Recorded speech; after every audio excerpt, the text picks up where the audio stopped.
Hey Dan, you know what today is? Fascism Friday.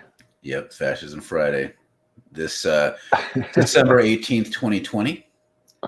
And you know what? Like, I don't know, we've heard that opening and it's also our closing music dozens of times now. And I never get sick of it. Mark, I was thinking the exact same I thing. mean, because it's like Listening. it somehow conveys peace and urgency at the same time.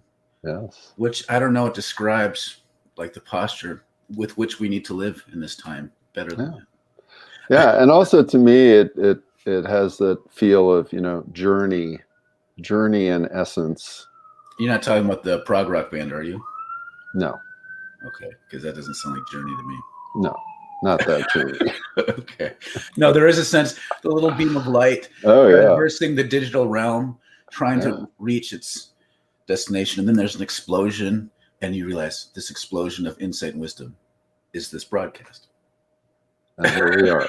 Here we are. So I'm Daniel Wolpert. I direct MICA, the Minnesota Institute of Contemplation and Healing. I'm Mark Van Steenwyk. I direct the Center for Prophetic Imagination. And, before we get into the important stuff, you have to go look up this article about snake-infested sea foam on the beaches of Australia. I posted it on my Facebook page this morning. I thought it was a joke. So there's like frothy sea foam. It's unbelievable. And people are walking around and there's like snakes hiding in there. Yeah. That's terrifying. That's terrifying. Because Australia has all kinds of poisonous shit. Like I was exactly. Minnesota snake sea foam or Lake Superior foam. Yeah. No, and it's like 5-6 feet deep, this foam. It's not just like covering your feet. Is this a climate change thing, or is there always been deep foam? I don't know. But there's this video from the BBC weather of these people's dog gets lost in the sea foam because it's so deep with all the snakes. I'm getting claustrophobic just thinking about you little puppo is like. Yeah. I mean, we need to do a meme, right? The foam is 2020. Yeah. The doggo is the American people, and the snakes are like, coronavirus, Trumpian neo-fascism. Yeah. Oh my God, it's incredible. It's just amazing. So you got to go check it out. It's not. That goes way beyond snakes on a plane. Yeah, and then we need the snakes on the plane overlay.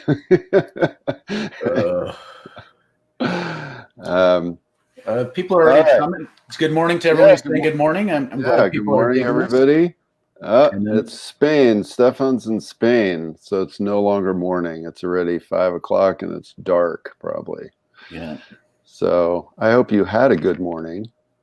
Your morning is in our past. What? So diving in, like, there's a couple ways we could talk about this because, mysticism is not an easily grappleable term. People mean different things. Fascism, there's a reason we have to talk about fascism all the time. It's difficult. And to talk about how those two things interrelate there's lots of directions we can take, but there's two pieces that I'm hoping we can kind of engage. One is that fascism operates kind of as its own religious mystical system, right? And so when we start talking about Christian mysticism and then talk about how fascism is mystical, there's some similarities that are a little bit unsettling sometimes. The other piece of it is there's this assumption within certain circles that if you're a contemplative practitioner, it'll just open up your awareness to the way the world really is, and then you'll be free from stumbling into the pit of fascism and other things, which is naive. And so we want to use Saint Bernard of Clairvaux as an example of how that isn't always the way it works. Right. So for those of you who are not aware of who good old Bernard is, sorry, Stefan, for some reason I said you were in Spain. I think it's because I can't really read the comments very easily, and I saw 5 p.m. as Spain. But you're in Eastern Europe. It's probably dark there too. I never realized that 5 p.m. in Spain kind of actually look alike. Yeah, don't they? Sort of, a little bit. Anyway, so Bernard of Clairvaux was the founder of what has become known as the Cistercian Abbey in Clairvaux in France, and that was founded almost 1,000 years ago, and it's a branch of the Benedictine order, a branch that many mystics have been involved in. It's a very contemplative order. Thomas Merton's abbey was kind of connected with that tradition. Many of the extreme cloistered contemplatives are part of that tradition, and so Bernard is looked at as a great figure in Western monasticism, and his sermons on the Song of Songs. He wrote 99 sermons on the Song of Songs, beautiful explication of love and relationship with yourself and each other and the church and God, and it's great. And he also was the major force behind the Second Crusade, which was a complete horror, kind of clusterfuck of religious warfare. Yeah, and just to give a little, I mean, there's lots of crusades that happened. And the Second Crusade, it wasn't popular.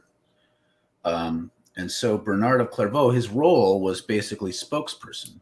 So he's known as being like an amazing communicator. There's art that shows him they create a platform, people gather around, and he gives a magnificent oration.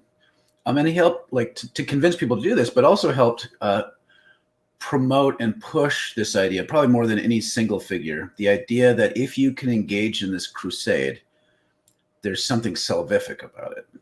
Like you can shorten your time in purgatory, you can gain just indulgences, all that kind of stuff.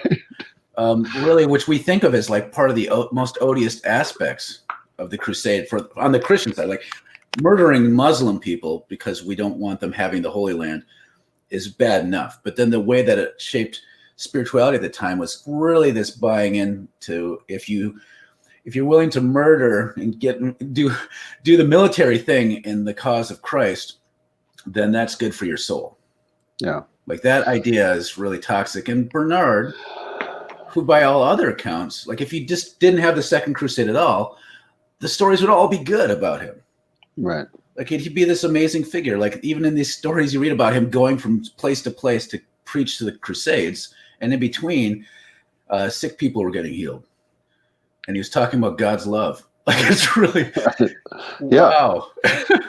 Yeah. And so, and if you look at fascist leaders, you always have stuff like this, right? I mean, there are plenty of people that have really, really nice things to say about fascist leaders. They're kind to them. They help their family. They, called them on the phone. They personally came to their house and took care of them. All kinds of really, really nice stuff. There's a level of sort of goodness and hospitality. One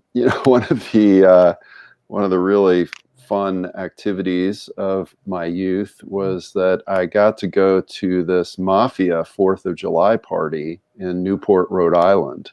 Real mafia, or yeah, no, put your head down and no, the real mafia. So wow. So the mafia ran Rhode Island for years and years, and one of the big mafia bosses had this mansion in Newport, Rhode Island, which is the home of the largest 4th of July parade in America. And his home was on the parade route, and it's this walled compound, and there's tennis courts and pools and this huge mansion and all this stuff. And after the parade, all these figures, he has this huge party, and there's, all the politicians are there. That year, Marvin Hagler, the great middleweight boxer, was in the parade. He came to the party. And so I'm in this party, and here are it looks like a scene out of The Godfather. In The Godfather, there are these parties, huge spreads, food. There are all these guys in suits, packing, you know, all these, and everybody's having fun, and it's nice, and it's family, and their kids swimming in the pool, and this guy comes up to me, he puts his arm around me, he says, "Hey, you're a friend of my son. That's great. You have a good time here." You know, and there's this guy carving this enormous roast beef, and he's got this scar that goes all the way across his face. What? This I is like mean, a movie. yeah, it was. It was exactly a scene out of a movie. And again, it was nice. It was great. You know, it was really fun. And all these conversations, you know, I'm listening and walking around. They're all talking about huge construction projects and government contracts and all this stuff. You know, so there is this, you know, when you're on the inside of this world, yeah, it's nice, it's beautiful, you know, these people are being helpful, and there is this transcendent quality of sort of power and awe and goodness, and this is a major blind spot. And so there is this mystical quality to all of this, and you can get absorbed, right? I mean, it's mystical absorption. Um, and yeah, and then you cannot see that you're a fascist. Yeah, just a few comments coming in. Yeah. Mike, good to hear from you, Mike. Great topic. I had always heard about Hitler's fascination with the occult, but I had just assumed it grew from a desire for power. I mean, that's usually how it's depicted in films. It wasn't until the Trump era that I began to see how things like Norris neo-pagan beliefs and thinkers like Julius Evola feed into fascist and nationalist thought. In other words, it is down near the root of fascism, not just something touching the branches. This is important. Like, we talk about Trump, the animating ethos of Trump being hate. And there's something to that. But like, we got to step back and recognize that for a lot of these folks, they really believe they're being motivated by love. And I'll give an example of one of my fascist mystical experiences, because I've had mystical experiences that were of the divine. And I had one that was fascistic. I was at Valley Fair, which is the amusement park outside the Twin Cities. And at the end of the night, they'd usually do a smoke laser show. And they did a laser show of "I'm proud to be an American." I was wearing my red, white, and blue rodeo shirt that day, cowboy hat. And as the music played, I started bawling, Right. crying, because I was like, I love this country so goddamn much. And I'm willing to die for this.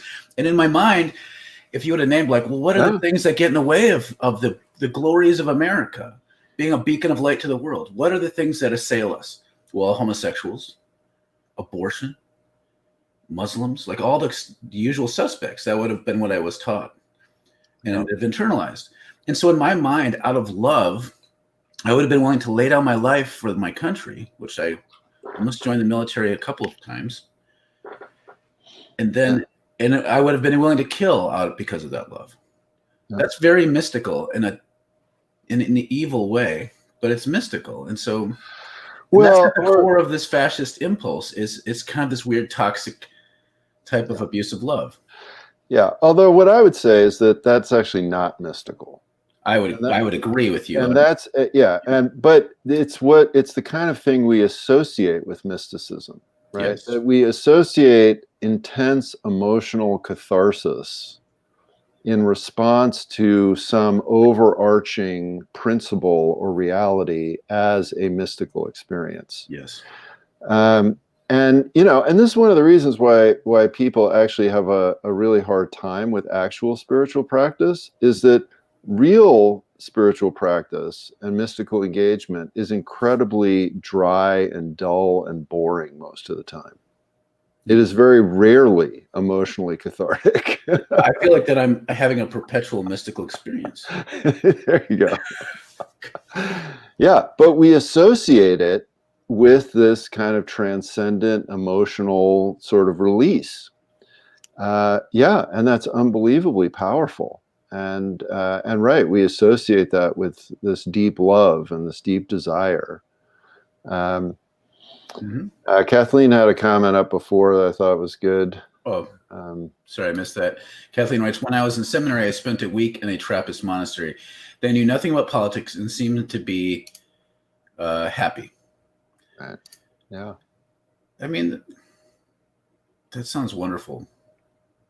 Like I can't not be engaged in politics, but I also recognize like there's something about like, we talk about monasticism. People will often say, well, they're detached from the world. Sometimes that's true, sometimes it's not. But the beautiful thing, and this is something Dan talks about a lot, is when you're in a community, and if your concern is focused on a local community, you can spend a lot of energy trying to figure out how to learn to love one another in a way that then is something that can be shared with the world. To me, where communities don't know about politics, the only reason it really bothers me is that how are we going to learn from them? Which is part of the problem with monasticism today, is it skews very elderly. People aren't replacing them, and I don't know what's going to happen to their charisms once they're gone. But anyways. All right. Ceres writes, being a spiritually gifted does not mean that have spiritual gifts will be a pill of character any more than having radical political ideologies is a pill. Okay. That's right. Development of character, depth, amending relationships in communities, and being present with desire is what does. Too many tolerated much shortcut thinking and talented asshole phenomenon. Yeah, that's right. Like, that's true. Like, I have a friend who often would.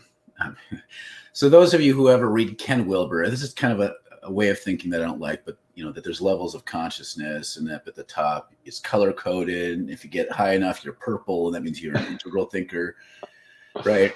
And this, you have a level of consciousness that transcends but includes every previous form of consciousness.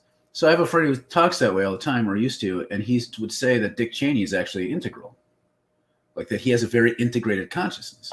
That doesn't mean that he's good, right? You can have, I have no doubt Bernard of Clairvaux had an above average capacity to understand complexities of his world in a way that could have been a peace building relationship, like more like what St. Francis did with the Islamic world. And he could have been an advocate for peace, but he did not, because it's not assumed just because you're a spiritual master that you're righteous.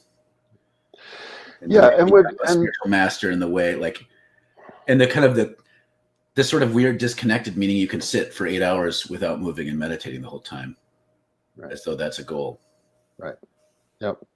Yeah, and the other thing that I hear, Ceres, you talking about here is another thread to this, which is the issue of authoritarianism, right? And so when you're talking about development of character, depth, amending relationships, communities, all of that, that's a very egalitarian, horizontal kind of view that you're describing. And so, and this is one of the very serious, severe blind spots of Western Catholicism spirituality, right? Is that it's happening within this imperialist authoritarian structure, which is almost never questioned. And the people that do question it often found themselves, tied up and burnt. And so, when we talk about discernment, right, we've talked about that a lot. And one of the fundamental issues there is this issue of spiritual indifference, right? That you are trying to not be attached to your own ideas of what is good and bad. And so within this system, though, there is no indifference to the idea of the authority of the Pope. That is assumed that is absolutely always what God is working through. And so that's a tremendous blind spot. And, and as fascism is this very authoritarian impulse, and that can be very connected to love, right? We love the Father. We want the Father to take care of us, and the fatherland, and all of that kind of language. If you have a spirituality that's roped in with that authoritarian impulse, it's very easy to head into this kind of quasi-mystical fascism. Stefan writes, though Bernard's opposition to Abelard was shitty too, Abelard had a beautiful theory of atonement. Yeah, so this is kind of a theological nerd commentary.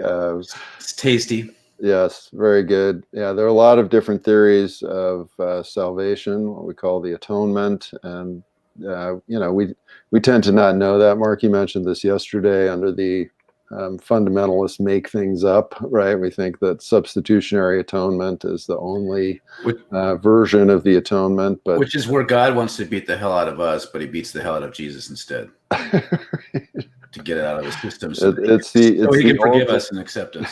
It's the ultimate psychotic warlord vision of God. Anyway, Abelard had a very different kind of view, and there have been lots of other views that are great. But it'd be interesting to talk about it sometime, because a lot of people are like, "Oh, it's just theology," but like at the time, just like now, these kind of things become charged with symbolic weight that touch on all kinds of other issues. Oh yeah, very important. These weren't just like nerds willing to kill each other over theological obscurities. It was much deeper than that. Gus writes, if folks are wanting to learn about the mafia in Rhode Island, check out Gus. It's like people fill into their roles, and Gus is like the resident film and book and series suggester. Yeah, so librarian. Yes. He's the media librarian for transmission. If folks are wanting to learn more about the mafia in Rhode Island, check out season 1 of Crime Town. It's a real trip to hear these guys being at time really nice guys. Oh yeah, that was great. Food was great at the party. I mean, that sounds good. Catherine writes, I love considering theologians in their economic political context. This is tasty goodness. You're just such a nerd. Didn't Bernard, not that that's a bad thing, didn't Bernard also write a whole book about how Song of Songs was metaphor of union between God and the soul, not sexy human erotic poetry? Fun fact. Or is this relevant to fascist mysticism? I mean, well, again, the whole book, it was 99 sermons that he supposedly preached on this. Yeah, and he combined those two things because, at the time, scriptural interpretation had a number of levels, one of which was the metaphorical level. Mm-hmm. But yeah, I mean, all of this, and that's again what we're trying to get at here, right? Is that spiritual practice and or what we might call mystical experience does not guarantee that one engages the world in a positive way. I mean, self-absorption can feel very mystical. And it's just a certain form of dissociative behavior. And it can make you actually feel, though, like all kinds of stuff that nobody else knows, and you're right, and everybody else is wrong. And obviously that is a trademark of fascism. Yeah, it's fascinating thinking about this kind of, I started out being fast and loose with using the word mysticism to refer to a sort of emotive oneness. And then you kind of said, well, that's not what mysticism. But the thing is how similar that feels. Right. Yeah. My operative kind of working starting point when talking about mysticism is that it is actual union between us and other living things like God, the land, each other. And so it's presence. Now, interestingly enough, if I'm breaking down and crying because I'm proud to be an American, that's not present to anything. That's purely abstracted. That's me feeling union with an idea, and an idea that pulls me away from being able to relate to other people. But it kind of feels the same. And so this is where it's fascinating. Like at one hand, it almost seems exactly the same, but in another hand, it's exactly opposite. And this is why it gets really weird and dicey when people start talking about mysticism as just religious experience or a feeling of oneness without having even like a broad philosophy or psychology. Well, and then contemplative posture is. Yeah. And then when you not only, so you're at that thing having that experience, and then you're surrounded by 1,000 other people who are also having that experience. So now it's this communal emotional catharsis. Mm-hmm. Right. And now that becomes this incredibly fertile ground for authoritarian fascist ideas and structures. You just described like half of the charismatic revivals I've experienced. Yeah, right. Well, and, people have talked a lot about Trump rallies, right? It's exactly the same kind of thing. Yeah. Ceres writes, There's a book on exposing 45's dark powers and how new thought, movement, practice, and ideologies enabled his ass. That whole line of thought is fascinating, and I feel like when people bring it up, people jump on it. But it's by a former member of Blondie. That just is a double reason for me to read that. Great. I still have a crush on Debbie Harry from Blondie. Wiley writes, could fascism be a corruption of a strong sense of community? Well, see, this is the interesting thing, and what I was just mentioning is that initially, it feels and is in some ways a very strong sense of community. Not, and so so there is this sense of community, but it's a community based on this adrenaline rush and emotional catharsis, right? As you just said, Mark, it's not really a community based on presence. You're not present to anything. You're just having this emotive experience, right? And that's why often after these communal rallies, the horde goes out and, kills some people, right? Because it's just this, series, as you're saying, it's this kind of dark power, right? And then what you find, of course, is that there's no community after that, right? So, you come down from the adrenaline rush and then, there's nothing. Right. And that's the con artist part of Trump, right? There's nothing. I mean, he's leaving office with America sick, broke, hacked, in shambles. There's nothing, right? All those Trump rallies, all that emotional catharsis, all that great stuff, and there's actually nothing there. And, every fascist state, once it crumbles, it's the same thing. There's nothing there at the end of it. I think, I'm assuming everyone who is a normal listener already can track with this, but I just want to inject this in case there's people listening. This is usually where people start wanting to fall into this easy binary of positive versus negative. And so the idea is all these Trumpers are centering around a negative identification. Like, we're not like those people. And because of that, it's bad and it's toxic. And so instead we need to center and build community around only positive things. And that ignores the fact that those Trump supporters probably are centered around, in their minds, some positive things. Oh, yeah. And it's also this piece, like, okay, when James Cone talks about the mysticism of blackness, he's talking about a group of oppressed people who are trying to create community over, sometimes in negative opposition to their oppressors. And that's not the same thing. Or David Graeber, who passed away this year, would write about how there was whole ethnic groups, like in Madagascar, who didn't want to be oppressed by the king, so they went to the mountains and created their own tribe that was a non-authoritarian, and it became an ethnic group. Being against stuff by itself isn't necessarily bad, and this is why having an analysis is important.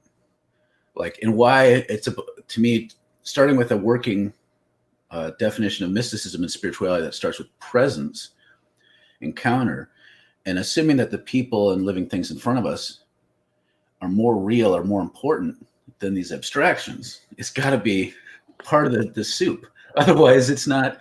We're going to fall into these ways of thinking where it's going to be easy to oppress people.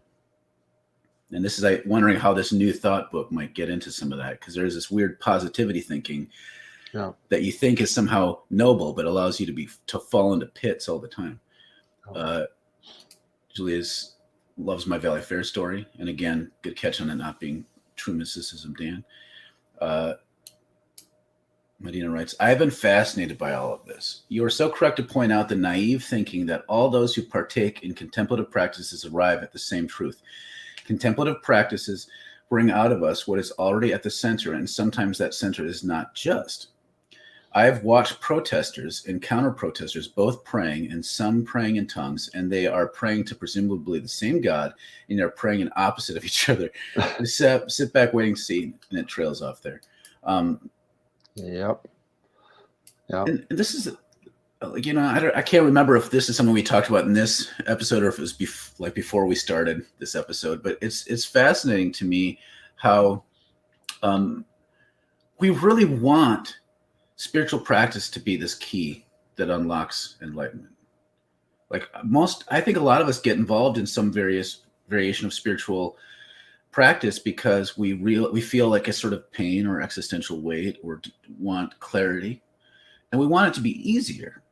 So we get involved in spiritual practice to make things easier. And that's pretty much the whole part of the conceit of the wellness movement, is this sort of like, we need to make it easier because this is hard. But spiritual practice does not make things easier. It makes things harder if you do it right. What it does is it creates the capacity for you to sit with it creates compassion for yourself and others, to be able to sit with suffering, to sit with the pain, to sit with the dissonance, and to examine yourself in ways that are painful. And you can do that and then opt out at any point. And when stuff's coming up, like we're so filled with shadows and projections that when we see stuff's coming up and we're like, oh, I have these wayward gay thoughts, but gay's bad, so I'm going to go beat up gay people. That can happen as a result of contemplative practice, right? Contemplative practice could unlock that. And you don't have to work through that. You could just become an evil, oppressive jerk and still be doing contemplative practice. Kathleen writes, I like Julia's notion of feral Christian. Yeah. Yep, that's I saw a post recently from Julia. That's how you self-designate. Yes. Like that. Yes. We are nerds. We are nerds. Yes. I'm all for Great that. Thing. Mark writes, mystical solipsism is a very real danger.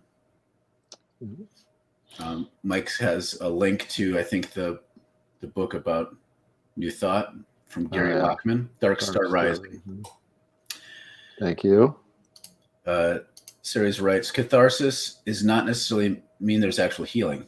It's a lot of times trauma porn. I mean, there's a lot of stuff, again, on anti-racism and catharsis, and how there's an industry selling catharsis to white people rather than selling anti-racist practice. And that I'm seeing this come up more and more, and it's really heavy stuff. Julie writes, maybe the Trump rallies and charismatic movement experiences feel mystical because we lack in so many communal activities in this age. Yeah, I think that's part of it. And I also think that it just, look, emotional release is a powerful thing, and it, and people, as Mark, you're saying, people do want to feel better. People do want to feel better. Yeah, so who doesn't? Like, it's not wrong to want to feel better. Right, yeah. And emotional outbursts, like, it's so funny to me growing up in rural Minnesota with all these stoic farmers who don't even know how to hug their children sometimes, then seeing that same person kick the chair back, getting sweaty from dancing with a rapturous look on their face, and then they start crying. And you want to think that that's somehow healing and making it more possible for them to experience emotion with their family, but that's not how it works. I think there's a capacity. I still think of myself in a lot of levels as charismatic. So I think one can engage in that spiritual practice in a way that opens up capacity for emotionality and physicality and sensuality. But it doesn't work that way. Just like you can just get every Trump supporter to start doing 20 minutes of centering prayer, and it doesn't mean they're going to turn into progressives.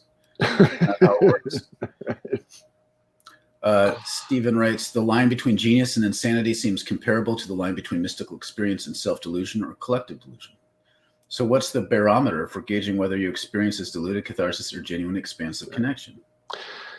Yes, so exactly. And so that's where the work of community, the work of accountability, the work of discernment, the work of reflecting on teachings comes into play. Because exactly, human beings are capable of infinite self-delusion. And, the mystics have realized that for forever. Yeah, that's our superpower. And so, right. So when you are doing this on your own, or when you're doing it in a community that, let's say, is isolated or has adopted a certain set of values or is unconscious about its own self-reflection, it's very easy to get lost. And so, that's the challenge of continually engaging. And look, we're talking a lot about Christianity right now. You see this in every sect, right?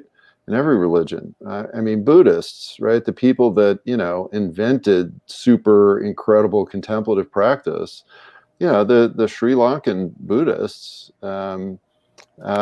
became this incredibly violent, oppressive killers of the minorities in their country.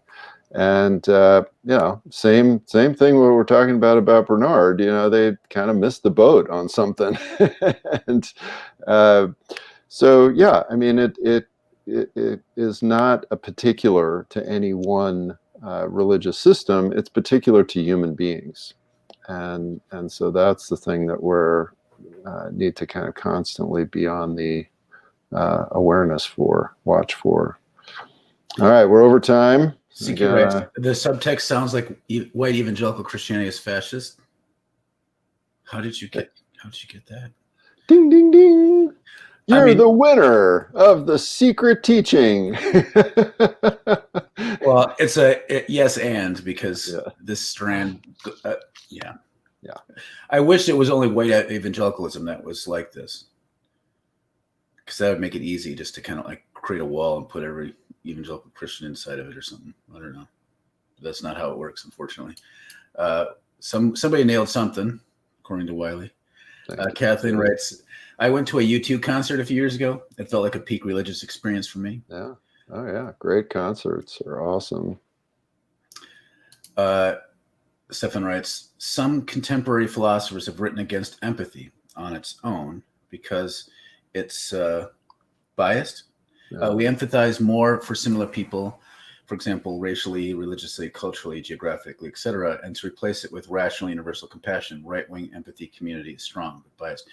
I agree. I think there's a lot of people say we need empathy, as though, again, empathy itself is a quality. The magic key. It's magic, and that's not true. Like, there are people with less capacity for empathy who are righteous and kind, and there are people with great capacity for empathy who have oodles of it, who misdirect it and do damage. So part of this thing is like, if you're going to do contemplative practice, remember that part of the goal is it can allow you to be uncomfortable more.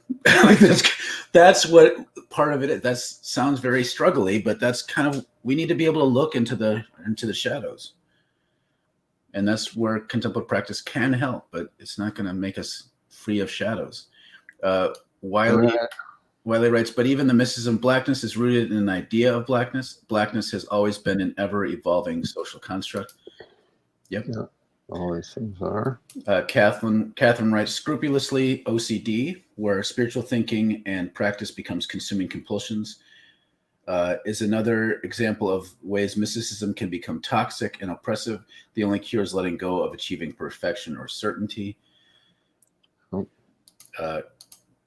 Julia writes, catharsis experience is new addiction. I think it can be very addictive. Oh, absolutely. It's incredibly addictive. And be a substitute for change of any sort of material way, which is dangerous right now. Yeah. Eva writes, this discussion echoes addiction and recovery. Yeah. It's interesting. Yeah, Julia and you both bringing up this comment. That's good timing. 100%. Sirius writes, I don't think we are pointing to how patriarchy influences this dilemma. You're right. Enough. Oh, I agree. I think that's a fair point. Because there's definitely a patriarchal quality to this. It's one of the root hierarchical domination systems. Absolutely. All right. Well, blazed through another time. Thank you very much. Great comments as always. Really appreciate all of you. Mm-hmm. So have a great weekend. And we'll see you next week, everybody. See you next week. Bye. Bye.